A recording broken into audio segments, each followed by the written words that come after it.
नमस्कार दोस्तों, ocean network में आपका स्वागत है।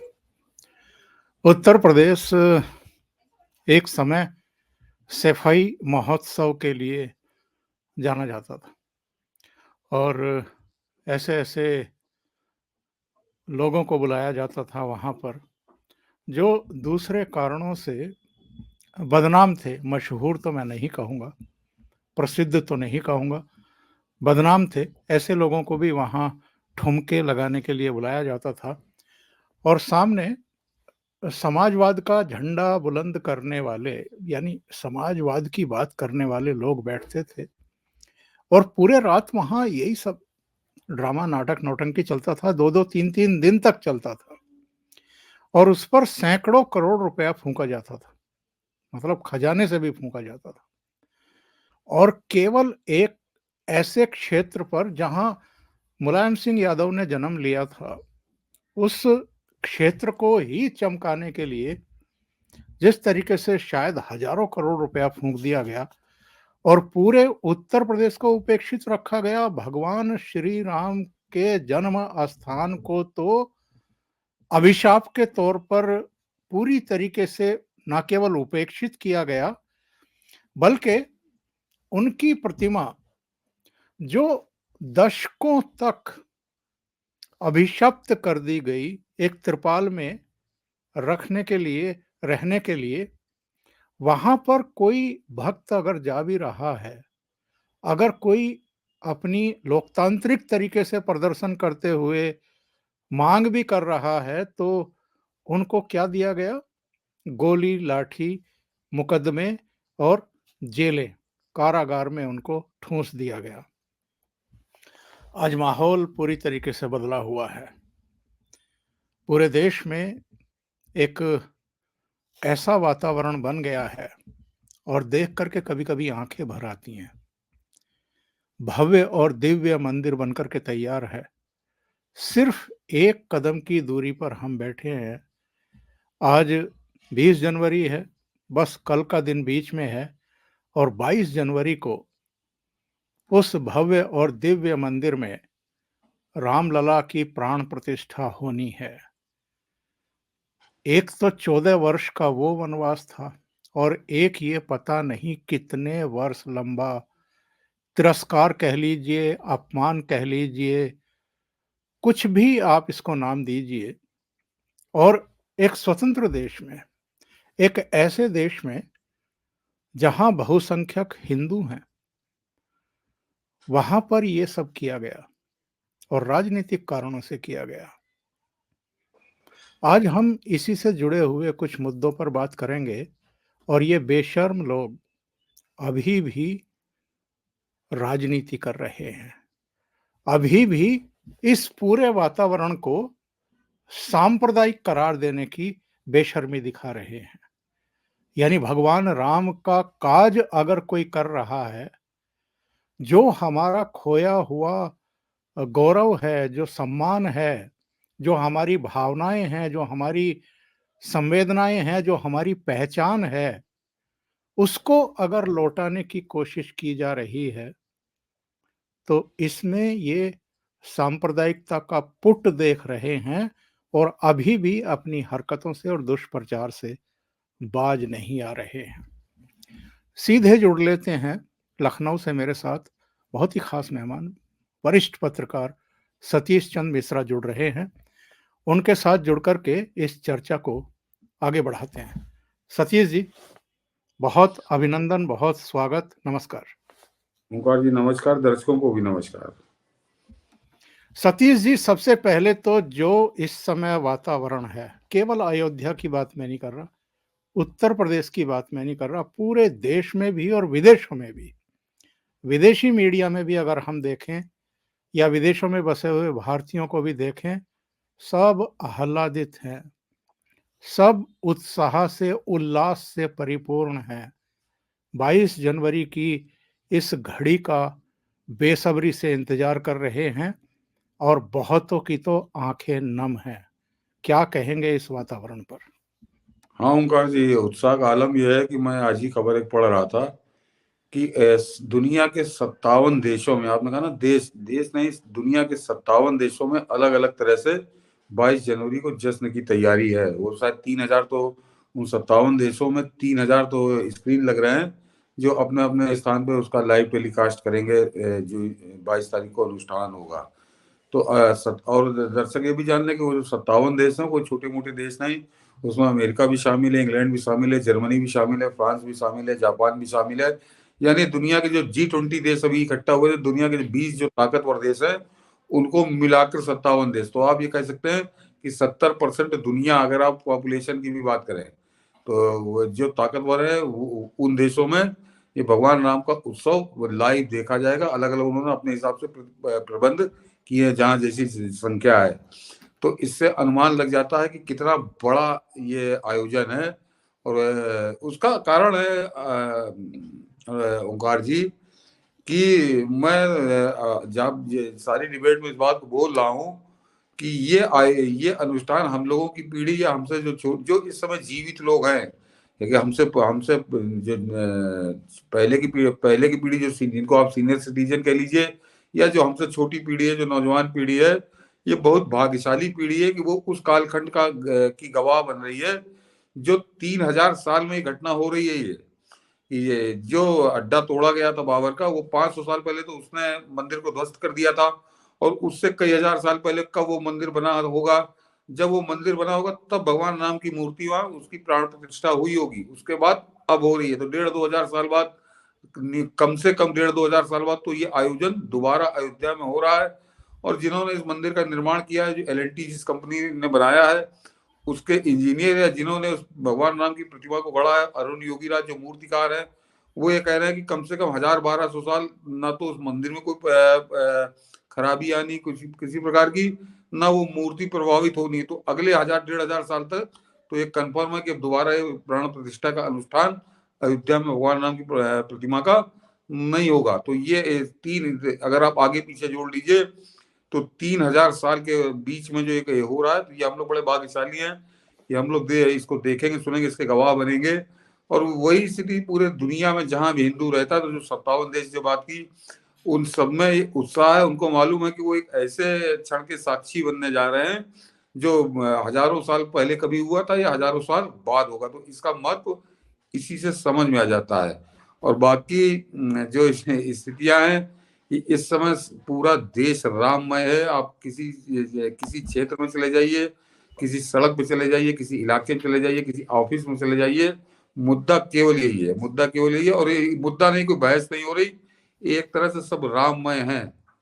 मैं कुछ दृश्य देख रहा था सतीश जी, तमिलनाडु के।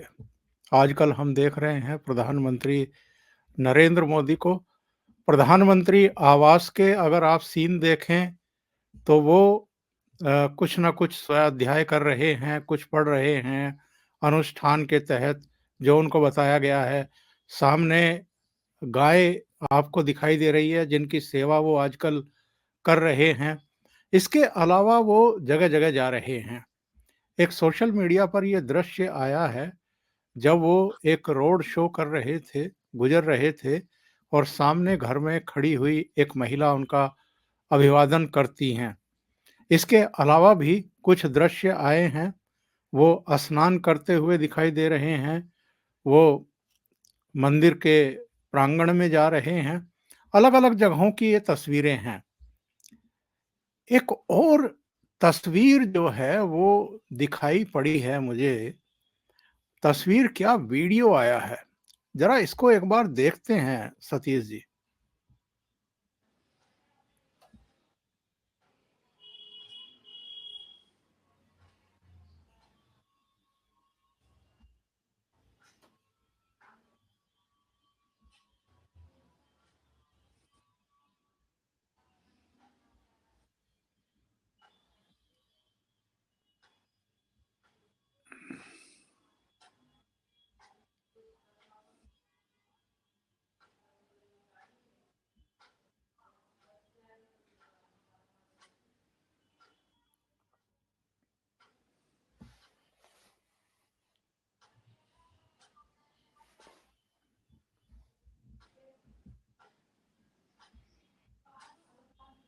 ये तमिलनाडु का है, वो तमिलनाडु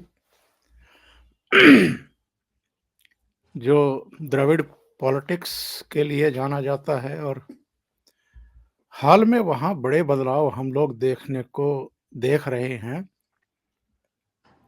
25-30 साल पहले हिंदी का विरोध होता था, फिर मामला सब शांत हो गया क्योंकि डीएमके और एआईएडीएमके वो सत्ता में आते जाते रहे। लेकिन इधर जब से अन्नामलाई ने भारतीय जनता पार्टी का परचम थामा है, वहाँ बड़े बदलाव देखने को मिल रहे हैं। और प्रधानमंत्री की लोकप्रियता का क्या आलम है, ये आप इस वीडियो से देख सकते हैं। बड़े बुजुर्ग, महिलाएं किस तरीके से उनको आशीर्वाद दे रहे हैं, कितना उत्साह है उनके प्रति। ये जो दक्षिण में बदलाव की बयार देख रहे हैं, ये वीडियो मैंने इसलिए प्ले किया है ताकि लोग जरा देख सकें कि दक्षिण में ये हो क्या रहा है। मुझे लगता है कि जयललिता के बाद इतनी लोकप्रियता किसी लीडर को अगर वहां दिखाई दे रही है तो वो प्रधानमंत्री नरेंद्र मोदी हैं। इस पर सतीश जी की एक टिप्पणी लेते हैं कि सतीश जी का क्या कहना है इस पर। उन्होंने जी सतीश जी।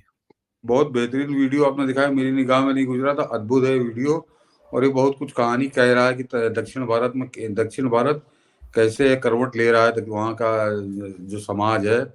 और इस आपने वीडियो दिखाया, तो इस संदर्भ में मैं बता दूं कि मेरे उत्तर प्रदेश के डीजीपी रहे हैं, आजकल राज्यसभा सदस्य भाजपा के हैं वो, ब्रजलाल। बहुत नामी रहे हैं, बहुत लोकप्रिय रहे हैं वो। तो यस। वो अभी अभी एक हफ्ते का दौरा करके आए हैं तमिलनाडु का। तो मेरी तो बात नहीं हुई, मेरे सीनियर है, उनसे उनकी बात हुई बड़ी लंबी।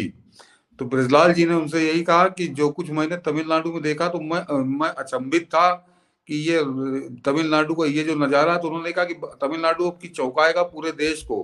ये उन्होंने, और एक हफ्ते वो कई जिलों में घूमे, उन्होंने सभाएं की, लोगों से मिले। तो वो जो जो बात उन्होंने कही थी, उसकी पुष्टि जो वीडियो आपने दिखाया उसकी पुष्टि कर रहा है कि तमिलनाडु जो, और उसका कारण बता दूं आपको कि ये बड़ी एक गलत हमारे यहाँ धारणा बनाई कि इन कांग्रेसियों ने अपना जो इनका नेटवर्क था, वो जो कम्युनिस्टों का नेटवर्क था, इन्होंने ऐसा बनाया जैसे दक्षिण भारत जो है वो सनातन विरोधी है। इन्होंने ये छवि गढ़ी, और ये वो डीएमके का उदाहरण देते थे।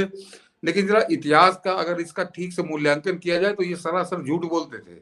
मैं ये बात आप वहां पे हिंदुत्व की क्या स्थिति है, इसको आप भाजपा के उतार और चढ़ाव से नहीं जोड़ सकते। भाजपा का वहां संगठन ही कभी नहीं था, भाजपा हिंदी भाषी क्षेत्रों तक सीमित थी। अटल जी भी उसका विस्तार नहीं कर पाए थे, लेकिन नरेंद्र मोदी ने उसका विस्तार करना शुरू किया, और 10 साल बाद उसके परिणाम मिल रहे हैं। और दर्शकों को मैं बता दूं कि अगर आप धर्म के कसौटी पे परखेंगे, तो मेरे ख्याल से दक्षिण भारत का वजन ज्यादा भारी है हमारे उत्तर भारत की अपेक्षा। और उसका एक तथ्य से आप समझ सकते हैं कि हमारे काशी तोड़ दिया मुगलों ने, अयोध्या तोड़ दी, मथुरा तोड़ दी, जो हमारे आस्था के सर्वोच्च शिखर थे उसको उन्होंने तोड़ा।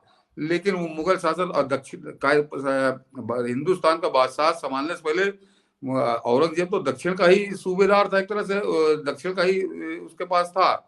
लेकिन न तो पद्मनाभ का मंदिर तोड़ पाए, न वो तिरुपति का मंदिर तोड़ पाए, न बृहदीश्वर मंदिर तोड़ पाए, न जो आपके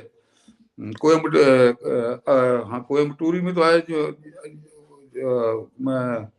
मीनाक्षी टेम्पल तोड़ पाए।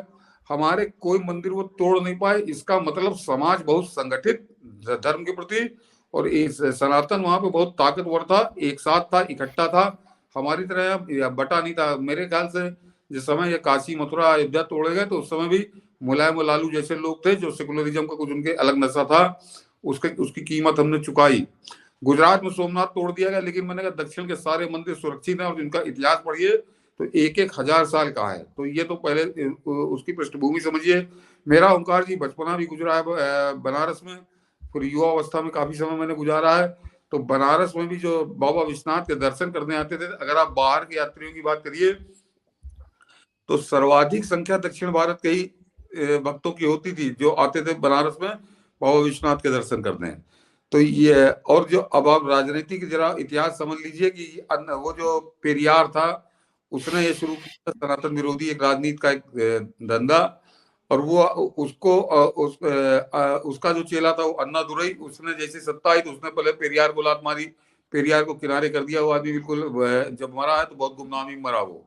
उसके बाद अन्नादुरई का चेला करुणानिधि था, लेकिन ये जो शासन करते रहे उसके पीछे ताकत कुछ और थी। ये इनकी बदौलत नहीं था। जो कहते हैं ना कि वहां तो एंटी आर्यन है, वहां द्रविड़ राजनीति चलती, ये सब इन कम्युनिस्टों ने गढ़ा कि जिस समय 1971 या 72 में तब तक ये शासन करते रहे, एक 15-20 साल का इनका राज, बल्कि और 11-12 साल का था। और उसके बाद जब एमजी रामचंद्रन ने इस करुणानिधि को टाटा बाय बाय कहा, डीएमके को किनारा किया, उन्होंने अपनी एआईडीएमके बनाई। तो जब तक एमजी रामचंद्रन जिंदा रहे कभी करुणानिधि सत्ता के करीब नहीं पहुंचा, जो द्रविड़ राजनीति का बहुत बड़ा ठेकेदार था। और एमजी रामचंद्रन का जादू तमिलनाडु की जनता के सिर पर चढ़ के सिर्फ इसलिए बोलता था क्योंकि एमजी रामचंद्रन की जो लोकप्रियता थी वो क्योंकि दक्षिण भारत की माइथोलॉजिकल जो फिल्में होती थी उनके वो हीरो होते थे, कहीं राम बनते थे, कहीं शंकर बनते थे, कहीं, तो वो केवल वो धार्मिक चरित्र निभाकर ही वो आदमी अनबीटेबल हो गया था, अपराजय।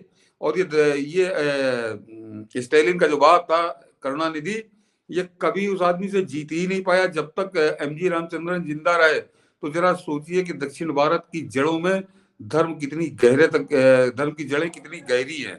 तो ये इन लोगों बरगलाया, इन लोगों ने एक माहौल बनाया। और उसके बाद एमजी रामचंद्रन जब अपनी विरासत जयललिता को छोड़ के गए तो जयललिता भी करुणानिधि पे हमेशा भारी पड़ी। जब वो मरी है तो लगातार दोबारा चीफ मिनिस्टर बनी थी। तो ये अपने दिमाग से निकाल दीजिए कि दक्षिण भारत जो है सनातन विरोधी है या हिंदू विरोधी है, उसका धर्म से कोई लेना देना नहीं है। उस एक कारण था कि भाजपा का वहां संगठन ही नहीं था, तो हवा में कोई आदमी चला जाएगा। अब उन्होंने एक अन्नामलाई उतारा है और जबरदस्त वो आदमी काम कर रहा है। और उसके परिणाम अभी आपको जो ओंकार जी ने वीडियो दिखाया, अद्भुत वीडियो, मैंने कहा मेरी निगाह में नहीं आया था, वो बता रहा है कि तमिलनाडु में क्या पक रहा है। और उससे पहले मैंने कहा कि ब्रजलाल जी जो एक हफ्ते का दौरा करके आए, उन्होंने भी जो कुछ कहा उसका सारी ये वीडियो दिखा रहा था। तो दक्षिण भारत हमसे ज्यादा धर्म भीरू है और धर्म के प्रति उसकी ज्यादा आस्था मैं कह सकता हूँ अगर मैं उत्तर भारत की तुलना करूं तो निश्चित तौर पर। और नरेंद्र मोदी के लिए मैं कहता हूं कि कुछ लोगों को आपत्ति हो सकती है, लेकिन मेरा बिल्कुल मानना है कि संभवतः राजा भोज और विक्रमादित्य के बाद पहला ऐसा धर्म भीरू शासक मिला है जिसने धर्म की इस कदर सेवा की है कि 10 साल के, उनका तो कालखंड लोगों का बहुत लंबा था, 10 साल में नरेंद्र मोदी ने उनसे लंबी लकीर खींच दी। अगर आप धर्म की बात करिए तो उसके परिणाम आपको मिल रहे हैं और दक्षिण भारत अब की चौंकाएगा वास्तव में हिंदुस्तान को। सतीश जी, केरल से चले थे आदि शंकराचार्य, हिमालय तक आए थे, 4 पीठों का गठन किया था शंकराचार्य, 4 पीठों पर बैठाए गए। उनका हेतु था, उद्देश्य था दक्षिण से उत्तर तक भारत को एक करना, एकजुट करना। लेकिन हम जानते हैं कि अतीत में दक्षिण में भी क्या हुआ है और इन पीठों पर भी क्या हुआ है और इस समय भी क्या हो रहा है, अभी भी किस तरह के बयान दिए गए हैं। वो धर्माचार्य होते हुए भी राजनीति कर रहे हैं और एक आदमी राजनीति में होते हुए, प्रधानमंत्री रहते हुए धर्म का किस तरीके से पालन कर रहा है, ये वो बता रहा है। 11 दिन का अनुष्ठान करके, धरती पर सो करके, अन्न का, भोजन का त्याग करके, केवल नारियल पानी पी करके, और उन सारे मंदिरों में जाकर के पूजा अर्चना करके, यानी अयोध्या आने से पहले, प्राण प्रतिष्ठा समारोह में हिस्सेदार बनने से पहले वो उन सारे महत्वपूर्ण धर्म स्थलों में, मंदिरों में जा रहे हैं जिनका कोई नाता कभी किसी ना किसी रूप में भगवान राम से या शिव से या जो हमारे आराध्य रहे हैं उनसे रहा है। ये अगेन हम ये कह सकते हैं कि नरेंद्र मोदी इन तोड़ने वालों को आईना दिखा रहे हैं और एक जोड़ने के, एक जो कहते हैं पुल बन रहे हैं, फिर से एक बहुत बड़ा संदेश दे रहे हैं। नहीं ओंकार जी, क्योंकि अब राम मंदिर वाला मामला इतना ज्यादा चर्चित है तो लोगों का ध्यान उस तरफ गया। प्रधानमंत्री मोदी 11 दिनों का जो अनुष्ठान कर रहे हैं, एक तरह से तपस्या कर रहे हैं, तो वो ज्यादा चर्चा में आ गई। अन्यथा इससे पहले दोनों नवरात्र पे वो 9 दिन तो व्रत रहते ही रहते हैं, केवल फलाहार पे जो जितने नियम हमारे धार्मिक नियम उन सबका पालन करते हुए वो नवरात्र के चाहे वो चैत्र नवरात्र हो या चाहे शारदीय नवरात्र हो, उसी तरह से करते आ रहे हैं। तो ये उनका बड़ा लंबा है एक सिलसिला है, लेकिन अब मंदिर की वजह से चर्चा में आ गया। और दर्शकों को वैसे याद दिला दूं कि संभवतः जिस समय पहली बार वो अमेरिका गए थे प्रधानमंत्री बनने के बाद, तो उस समय ओबामा व्हाइट हाउस में थे, और डिनर को जब बुलाया था तो नरेंद्र मोदी ने केवल नींबू पानी का सेवन किया था, क्योंकि उन्होंने खाना नहीं खाया था, नवरात्र चल रहे थे। तो इतनी कठोरता से व्रत रखने का काम वो पिछले कई दशकों से उनके जीवन का एक अभिन्न अंग बन चुका है। तो ऐसा धर्म भीरू व्यक्ति, जाहिर सी बात है कि केवल फोटो खिंचाने के लिए वो अयोध्या नहीं जा रहा है। वो अगर अयोध्या एक दायित्व उनको मिला, तो जो मैंने अभी जिक्र किया कि 3000 साल में पहली बार है कि इतना महत्वपूर्ण दायित्व है कि उससे जुड़ी हुई जितनी भी धार्मिक अनुष्ठान है उनको वो पूरा कर रहे हैं, पूरी त्याग और तपस्या के बाद वहां पर पहुंच रहे हैं। और दक्षिण भारत में एक एक मंदिर जो दर्शन करने जा रहे हैं, तो संभवतः ईश्वर से वो यही मांगने जा रहे हैं कि इतना महत्वपूर्ण दायित्व सौंप दिया है कि उसको पूर्ण करने की शक्ति मुझको दो। और आप देख रहे हैं, दर्शकों से कहूंगा कि किस तरह से एक राक्षस प्रवृत्ति के लोग, जैसे पहले ऋषि मुनियों के यज्ञ में बाधा डालते थे, वो पूरा एक राक्षस दल तैयार हो चुका है कि किस तरह से प्राण 22 तारीख की प्राण प्रतिष्ठा का जो अनुष्ठान है उसमें किसी तरह विघ्न पैदा किया जाए, कैसे इसमें बाधा बनाई जाए। तो संभवतः ईश्वर से वो वही शक्ति मांग रहे हैं। और सतीश जी, कुछ दृश्य आ रहे हैं। एक तो कल आ गया था, जो प्रतिमा की प्राण प्रतिष्ठा होनी है वो आ गया है। मंदिर के सजावट के, लाइटिंग के कुछ दृश्य आ रहे हैं। जो भव्यता है, जो दिव्यता है, वो अभी दिखाई दे रही है। कुछ और चित्र भी आ रहे हैं, मैं उनको एक बार दिखाना चाहता हूँ। देखिए, ये फिल्मी दुनिया के एक कलाकार हैं, जैकी श्रॉफ। इनका एक वीडियो आया है। ये भगवान राम के मंदिर की जो सीढ़ियां हैं, उनकी सफाई कर रहे हैं। ये कितना बड़ा अपने आप में दृश्य है, ये आसानी से हम और आप समझ सकते हैं। वो सब कोई मायने नहीं रखता कि मैंने कितनी फिल्मों में काम किया है, मेरा कितना नाम है, मेरा कितना काम है।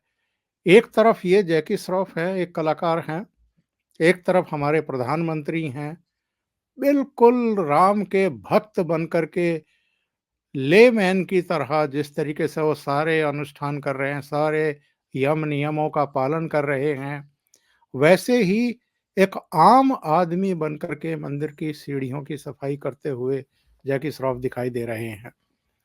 ये जो दो चीजें हैं, ये बहुत बड़ा संदेश देते हैं। हाँ, ये मोदी का इम्पैक्ट कह लीजिए, मोदी इफेक्ट कह लीजिए कि ये जैकी श्रॉफ का ये वीडियो वास्तव में स्मरणीय है, याद रहेगा लोगों को। क्योंकि वो आदमी भी फोटो खिंचाने के लिए नहीं कि वो झाड़ू लेके वो अपने फोटो खिंचा ली, काम खत्म। वो रगड़ रगड़ के लग रहा है कि वास्तव में वो मंदिर की सफाई कर रहा। बड़ा लंबा वीडियो है ये, दर्शकों ने देखा भी होगा। तो ये मोदी इम्पैक्ट मैं इसलिए कह रहा हूँ, या मोदी इफेक्ट इसलिए कह रहा हूँ इसको, कि ये बॉलीवुड का दिग्गज लोगों में से है। जैकी श्रॉफ पिछले समझिए 2-3 दशकों के अंदर, 80 में पहली पिक्चर तो 80 में आई थी, तो 4 दशक इस आदमी को गुजर गए। और बॉलीवुड वो जगह थी, उसकी ये पहचान थी हिंदुस्तान के अंदर कि जब भी देश विरोधी कोई बात हो, या सनातन विरोधी कोई बात हो, धर्म विरोधी कोई बात हो, तो उसमें सबसे अगली कतार में बॉलीवुड खड़ा नजर आता था। और इस तरह के आयोजनों से वो दूरी नहीं बना के रखता था, बल्कि वो दूरी प्रदर्शित करने के लिए अजीबो गरीब हथकंडे इस्तेमाल करता था, ताकि ये मैसेज चला जाए कि हमारा कोई लेना देना नहीं है उस बिल्कुल। बॉलीवुड से आज जैकी श्रॉफ कितनी श्रद्धा के साथ कर रहा है। तो मैं इफेक्ट, मोदी इफेक्ट इसलिए कह रहा हूँ, ऐसा नहीं कि कोई मोदी ने जादू कर दिया। नरेंद्र मोदी ने बॉलीवुड को उन ताकतों से, वो जो ताकतें उस पर कब्जा किया थी, इस्लामी ताकतें थी, जिहादी ताकतें थी, पाकिस्तान परस्त ताकतें थी, उनके पर काट दिए हैं। तो ये जो जैकी श्रॉफ जैसे लोग आज निकल कर ये हिम्मत कर रहे हैं अपनी श्रद्धा के अनुसार, तो वो इसीलिए क्योंकि बॉलीवुड को उन राक्षसी पंजों से मुक्त करा दिया है प्रधानमंत्री मोदी ने। तो अब एक बड़ी संख्या है जो निकल कर सामने आ रही है। पहले वो डरते थे। देखिए, बॉलीवुड में जो कलाकार हम उनको पर्दे पे बड़ा करिश्मे करते देखते थे तो वो भी सामान्य आदमी। और वो दाऊद के यहाँ से फोन आ गया और यहाँ पे पता चला सरकार दाऊद के पैर दबा रही है, पूरा प्रशासन दाऊद का है। तो एक एक फिल्मी कलाकार से हम ये अपेक्षा क्यों करते थे कि वो दाऊद से टकरा जाएगा, और दाऊद से टकराने की एक बार मान लीजिए हिम्मत भी कर ले, तो जो सरकार है वो भी पता चला दाऊद की सेवक है। तो जाहिर सी बात है कि वो पैसा कमाने जाते हैं फिल्म इंडस्ट्री में, उन्होंने सरेंडर ही कर दिया कि ठीक है जैसा तुमको वही ठीक है, हमारा काम अपना चलता रहे। तो उन ताकतों से क्योंकि नरेंद्र मोदी ने मुक्त करा दिया है, उसका परिणाम आप देख रहे हैं। जैकी श्रॉफ जैसे लोग, जैकी श्रॉफ तो वीडियो चर्चित हो गया, एक बहुत बड़ी संख्या है जो खुलकर इस धर्म के, सनातन के समर्थन में आ गई है। और आपको 22 तारीख को वो दिखेंगे वहां पे, अन्यथा आप कल्पना नहीं कर सकते थे कि किसी मंदिर में भगवान राम की प्राण प्रतिष्ठा का अनुष्ठान हो रहा हो और बॉलीवुड की हस्तियां वहां पहुंचे। असंभव, असंभव। तो वो तो बॉलीवुड के खिलाफ एक अभियान चलता, बॉलीवुड का एक अभियान चलता था सनातन के खिलाफ, और अब वहां तो ये मोदी इफेक्ट में इसलिए कह रहा हूं, ये प्रधानमंत्री मोदी ने करिश्मा दिखाया है। और ओंकार जी, सबसे खास बात यह है कि ये जो 22 तारीख का अनुष्ठान हो रहा है, इसका एक और महत्व है कि जी जी मेरे ख्याल से, आप तो मुझसे भी ज्यादा सीनियर हैं या आपने पढ़ा होगा, कि मेरे ख्याल से भारत के इतिहास में पहली बार कोई ऐसा आयोजन जिसमें समाज के विभिन्न वर्गों से जुड़ी शीर्ष हस्तियां एक साथ एक जगह इकट्ठा हो रही हैं। इससे पहले संभवतः कभी नहीं हुआ ये।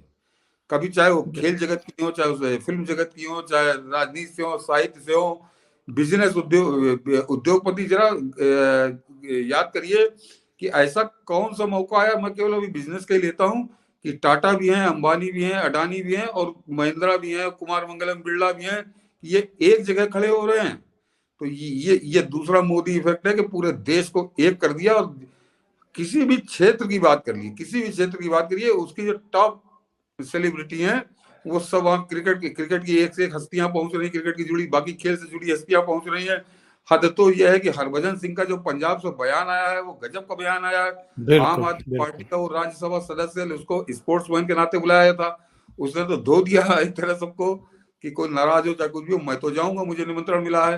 तो ये प्रधानमंत्री मोदी ने एक सूत्र में बांधा है पूरे देश को, ये एक बड़ी उपलब्धि है। और जो अभी ओंकार जी ने कहा था, तो बात हम लोग की दूसरी तरफ चली गई थी, लेकिन जो दक्षिण भारत की बात थी, कि दक्षिण भारत वो जगह है जहां से आदि शंकराचार्य उस केरल से निकले थे, और उन्होंने चारों कोनों में पूरे एक सूत्र में देश को बांधने के लिए निकले थे। तो दक्षिण भारत में धर्म की जड़ें उत्तर भारत की अपेक्षा में ज्यादा गहरी मानता हूँ। भले हमारे काशी, मथुरा, अयोध्या जैसे तीर्थ थे, लेकिन जड़ें वहां ज्यादा गहरी थी। इसीलिए ये जो आए थे डाकू 1800 साल पहले, बाबर, अकबर, इनको तो मैं डाकू ही कहता हूँ, डकैत वंश था ये, मुगल वंश नहीं, डाकू था, डकैत वंश। ये वो दक्षिण भारत में नुकसान नहीं कर पाया हमारे श्रद्धा के शिखरों का, जैसा उन्होंने उत्तर भारत में किया। और आज भी कुछ राजनीति के जो है लोग, वो उसी पुराने दौर में जाना चाहते हैं कि इनको बांट दो, टुकड़े कर दो, और सेकुलरिज्म के नाम पे उन्हीं ताकतों को मजबूत करो जो आस्था के शिखरों को ध्वस्त करें सनातन के। बहुत बड़ी बात आपने कही है सतीश जी। ये जो आप परिवर्तन की बात कर रहे हैं, इफ़ेक्ट की बात कर रहे हैं, अभी बहुत लंबा समय नहीं हुआ है। कुछ ही महीने पहले गाज़ियाबाद में एक इंस्टीट्यूट में कोई सांस्कृतिक कार्यक्रम चल रहा था और किसी बच्चे ने स्टेज पर जाकर के जय श्री राम का नारा बुलंद किया, तो वहाँ की एक असिस्टेंट प्रोफ़ेसर ने उसके हाथ से माइक छीन लिया, उसको नीचे उतार दिया था। ये देश का बदला हुआ माहौल है सतीश जी। हाँ, बिल्कुल ओंकार जी, भगवान राम इस देश की आत्मा है, और उस आत्मा को किस तरह से दबाया गया, कुचला गया, बंद करने की कोशिश की गई, अलग करने की कोशिश की गई। तो जैसे ही अवसर मिला, और मैं फिर वही कहूंगा कि प्रधानमंत्री मोदी ने वो अवसर प्रदान किया, तो पूरी तो मुखर हो गई होके आप देख रहे हैं, जीवन के हर क्षेत्र में देख रहे हैं कि किस तरह से भगवान राम का असर आपको जन जन पे नजर आ रहा है, स्कूली बच्चों को नजर आ रहा। मैं आपको आज आज का घटनाक्रम बता दूं, मैं सिगरेट खरीदने गया, वहीं खड़े होकर सिगरेट पीने लगा, एक कोई आया होगा मजदूर टाइप का, या थोड़ा बहुत, थोड़ा बोलो वैसे निचले तबके था, उसने उससे कुछ मसाला वसाला खरीदा, और वो जो पान वाला था उसके मुंह से कुछ ऐसी बात, मैंने कहा राम मैं, सब जगह चर्चा यही हो रही, तो पान वाला बोल दिया कि अरे सब नेतागिरी कर रहा, राजनीति कर रहा है मोदी। उस आदमी ने उसका वापस रखा मसाला, कहीं पैसे वापस लाओ। तो वो चौंका, कहने क्या हुआ, कह नहीं जब मोदी के खिलाफ बोलते तो देही भर जाती है हमारी। तो मैंने कहा ये इफेक्ट है आदमी का, एक गरीब आदमी वो भी सुनने को तैयार नहीं है राम के खिलाफ, अयोध्या के खिलाफ है, मोदी के खिलाफ। तो ये चेंज है, बड़ा परिवर्तन है, और ये परिवर्तन अभी 2024 के बाद और मजबूत होगा, स्थायी होगा, वो स्थायी हो जाएगा उसका रूप। और सतीश जी, आप इतने नाराज हुए एक आदमी के बयान पर, एक नेता के बयान पर, आपने ट्वीट किया, कहा कि इसको पागल खाने भेजो। ये हाँ। ट्वीट मैं आपका देख रहा था। ये हम्म। क्या ये लोग जो बाला साहब ठाकरे से जुड़े रहे हैं, ये देश का मूड नहीं देख पा रहे हैं क्या? इतने नासमझ हो गए हैं, इतना पागलपन हावी हो गया है, इतने फ्रस्ट्रेटेड हो गए हैं कि कुछ भी बके जा रहे हैं। हाँ, बिल्कुल, कुछ भी बक रहा है। ये 4 किलो कह रहा है, 4 किलोमीटर दूर मंदिर बन रहा है, जबकि वो सवा सौ एकड़ का समझिए वो पूरा क्षेत्रफल है। और अगर सवा सौ एकड़ को आप मीटर में बात करिए तो आधा वर्ग किलोमीटर का पूरा एरिया वो होता है, और उसी जगह वो बन रहा है। 4 किलो तो मतलब या तो ये स्वीकार करे कि हाँ देश से हम झूठ बोल रहे हैं, और या फिर ये वास्तव पागल, इसका इलाज का है, पागल खाने में होना चाहिए। लेकिन जो पूत कपूत तो क्या धन संचय वाली कहावत है कि बाल ठाकरे एक अलग शख्सियत थे, और बाल ठाकरे अपने जीवन में एक गलती वो कर गए कि वो जो पुत्र मोह से नहीं, परिवारवाद और पुत्र मोह से कहिए नहीं उभर पाए, कि उन्होंने चयन गलत किया अपने पुत्र का। अगर संभवतः राज ठाकरे को किया होता तो वो आदमी इससे बेहतर होता। ये उद्धव ठाकरे इस लायक नहीं था कि ये राजनीति में भी आए, और उसको उसी तरह के लोग मिल गए, संजय राउत जैसे लोग, घटिया लोग, घिनौने लोग, जिनका कहना चाहिए ये अब क्योंकि भगवान राम पे टिप्पणी कर रहा है तो ज्यादा चर्चा आ गई। ये हमेशा इसी तरह के पिछले 10 साल का इनका इतिहास यही है। 2012 में बाल ठाकरे के देहांत के बाद कि ये निचले स्तर की बड़ी घटिया राजनीति करते हैं। ये इन्होंने जब नरेंद्र मोदी की विरोध शुरू किया तो उनके मृत पिता को पता नहीं बेचारे कितने दशकों पहले उनका देहांत हो गया होगा, उनको निशाना बनाया, उनके खिलाफ घटिया टिप्पणी की, उनकी माँ के खिलाफ घटिया टिप्पणी की, उनकी पत्नी के खिलाफ घटिया टिप्पणी की। अब इनके हौसले इतने बुलंद हो गए कि अभी भगवान राम के खिलाफ भी टिप्पणी कर रहे हैं, तो अब ये अपने अंत की तरफ है और इनका अंत निश्चित है। और कार्यक्रम का समापन आज करेंगे एक गीत से, जो प्रधानमंत्री की मौजूदगी में वहां पर सुनाया गया। तन्नै रामा रामा रामा रामा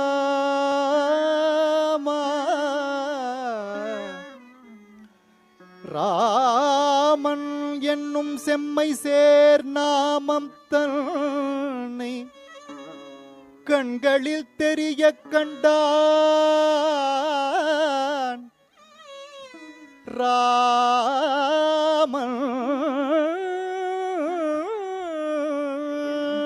ராமன் ராமன் ராமன் ராமன் ராமன் என்னும் செம்மை சேர் நாமம் தன்னை கண்களில் தெரிய கண்டான்। सतीश जी, बहुत बहुत धन्यवाद आपका। आप जुड़े और बहुत महत्वपूर्ण मुद्दे पर आपने चर्चा की। नमस्कार। नमस्कार।